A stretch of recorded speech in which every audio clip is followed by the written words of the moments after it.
You're watching BBC World News with me, David Eads. Our main headline this hour, French President Emmanuel Macron is to meet President Putin for the latest efforts to avoid a Russian invasion of Ukraine.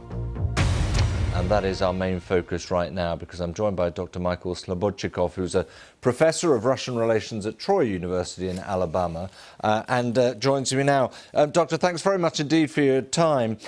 I just wonder what Emmanuel Macron brings to the table, in a sense, because France, or the French leader, seems to have a slightly different attitude to Joe Biden, but they've spoken on the phone. They would want to put forward a united front. They would. They want to put forward a united front with the rest of Europe and all of NATO. Now, the French have often taken a lead in negotiations. If you remember back to 2008, when Russia invaded Georgia, it was the French who brokered a ceasefire. Do you think that President Macron can do the same again then? Do you think the pieces are there to be played with? I mean, he speaks relatively positively about that.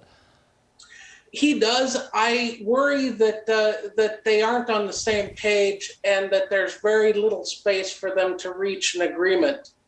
And so NATO is insisting that it has the right to expand as it sees fit. And Russia is insisting that NATO not expand any further. And so they're at an impasse. Yes, that seems like a sort of immovable position. But Emmanuel Macron has been calling for what he called a new balance to protect European states, but also to keep Russia happy. Do you see how that can be achieved? I think that possibly what they could agree to is not expanding NATO for a period of time, say 10 years, in which case that Russia and NATO would continue the Russia-NATO partnership and would begin to try and resolve some of these security issues, as well as possibly holding another Helsinki conference like what was held at the end of the 70s. OK, so possibly some sort of practical ways around what is a pretty philosophical subject, in a sense, isn't it, about one's right to expansion or not.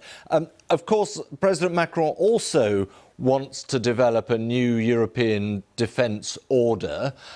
President Putin knows that, so presumably he can see ways in which he might either leverage it or drive a wedge between the various Western allies. That's right. And the Russian playbook is to drive wedges between the various allies. And so far that hasn't worked with any of the NATO member states. They all remain united. But I think that Putin hopes that there's some room for negotiation with Macron. Yeah, well, the tensions and the anxiety remain. Michael Slobodchikoff, thank you very much indeed. Thank you very much.